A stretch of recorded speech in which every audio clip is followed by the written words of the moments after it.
César Vallejo llegó a Europa en un momento de búsqueda y exilio, cargando con el peso de su Perú natal y con la urgencia de comprender un mundo que se le mostraba injusto y desigual. En ciudades como París, Vallejo no solo observó la explotación de los trabajadores, se sumergió en la vida urbana, asistió a conferencias, frecuentó cafés literarios, conoció escritores y pensadores y se relacionó con intelectuales comprometidos con causas sociales. Estas experiencias le permitieron contrastar ideas, debatir sobre filosofía, política y arte, y profundizar su compromiso con la justicia social. Además, Vallejo en distintas actividades para sobrevivir enfrentó personalmente la precariedad que también afectaba a muchos obreros europeos.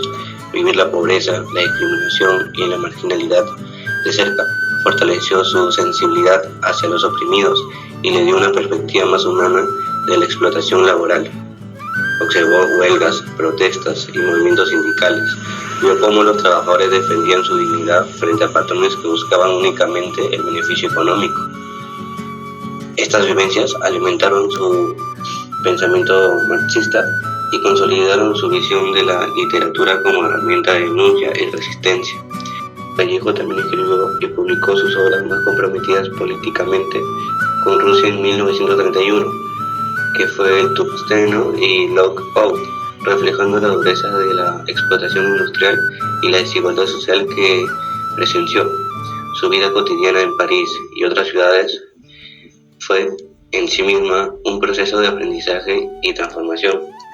La lectura, el debate con otros intelectuales y la observación directa de la injusticia le permitieron construir una voz literaria que combinaba sensibilidad, indignación y crítica social profunda. En suma, la etapa europea de Vallejo no fue solo geografía, fue formativa, política y humana. Fue allí donde comprendió que la explotación tiene rostros distintos según el país, pero siempre deja huellas de dolor en los cuerpos y en la dignidad de las personas. Europa le dio un contexto, experiencias y certezas, y de estas vivencias nació la obra El Tungsteno, donde la mina y sus trabajadores se convierten en símbolos universales de resistencia y denuncia.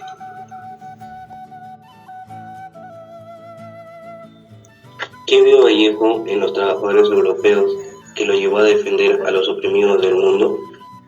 Para empezar, Vallejo emprendió una formación política a partir de su integración al Grupo Norte. Por ello, contrastó ideas llegando al socialismo como movimiento revolucionario futuro.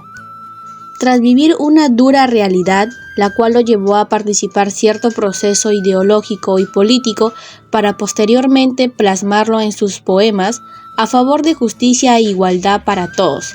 Asimismo, profundizó en el concepto del marxismo, el cual rechaza el capitalismo y mantenía semejanzas con el propio concepto de justicia de Vallejo, el cual es velar por la igualdad de clases sociales.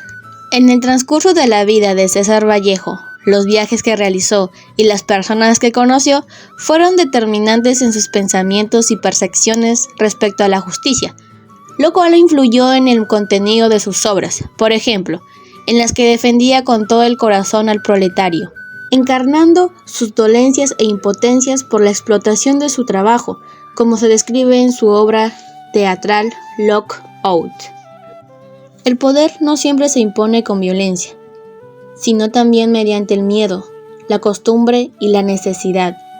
Los personajes van sintiendo poco a poco que algo está mal, que el trabajo ya no es una forma de vivir, sino de sobrevivir.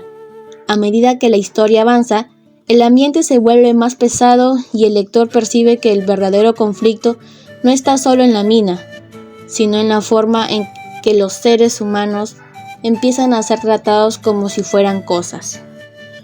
El Tungsteno no solo narra la explotación en una mina, revela una factura moral. Vallejo expone en un mundo donde el ser humano deja de valer por lo que es y empieza a valer por lo que produce. La vida se convierte en mercancía, la dignidad en un costo operativo y el sufrimiento en un daño colateral del progreso industrial. Lo devastador no es únicamente el abuso físico, sino la maquinaria invencible lo sostiene, gobiernos cómplices, empresas extranjeras que arrancan riqueza como si la tierra no tuviera memoria, y una sociedad que observa similar. En esa estructura, los trabajadores no mueren solo por la fatiga de la jornada, mueren porque nadie está dispuesto a reconocerlos como sujetos de derecho. Vallejo escribe el tusteno como un simple observador, sino desde su experiencia y dolor al ver un país desigualdad y fragmentado.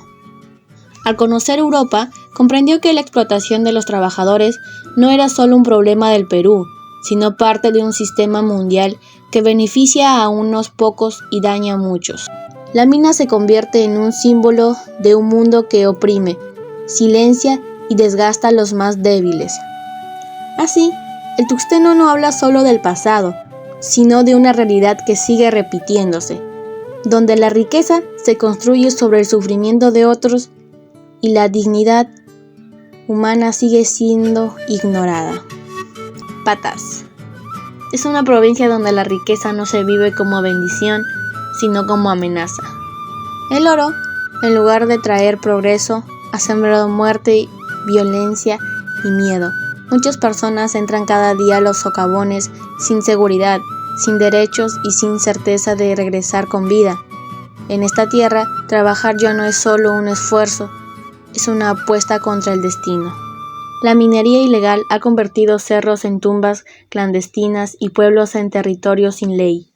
El crimen organizado se ha adueñado de rutas, minas y vidas, mientras familias enteras sobreviven entre el ruido de explosiones y el temor constante.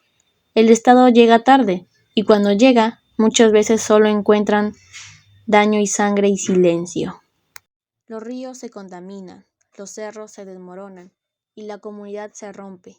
Patás no solo pierde naturaleza, pierde tranquilidad, pierde seguridad y pierde humanidad.